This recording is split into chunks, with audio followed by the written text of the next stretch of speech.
ঢাকার সাভারে এনসিপির কর্মসূচিতে ককটেল বিস্ফোরণের ঘটনায় মামলা হয়েছে।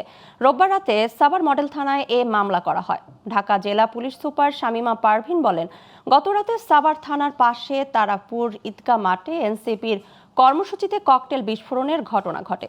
এ ঘটনায় 4 জন আহত হয়। তাদের উদ্ধার করে এনাম মেডিকেল কলেজ হাসপাতালে নেওয়া হয়েছে।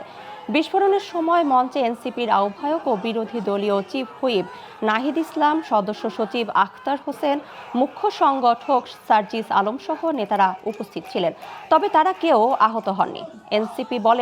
এসপি বলেন, এ ঘটনায় 3 সদস্যের তদন্ত কমিটি গঠন করা হয়েছে। দ্রুত জড়িতদের শনাক্ত করে আইনি ব্যবস্থা নেওয়া হবেও জানান তিনি। এ ঘটনার পর নাহিদ ইসলাম বলেন, প্রশাসন নিরাপত্তা নিশ্চিত করতে পারে নাই, এর জবাব দিতে হবে।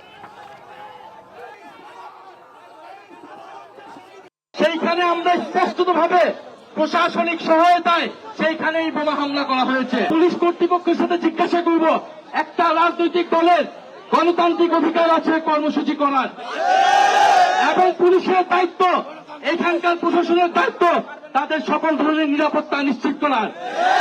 এই পুলিশ প্রশাসন এবং এই এলাকার এমপি জনগণের নিরাপত্তা দিতে ব্যর্থ হয়েছে।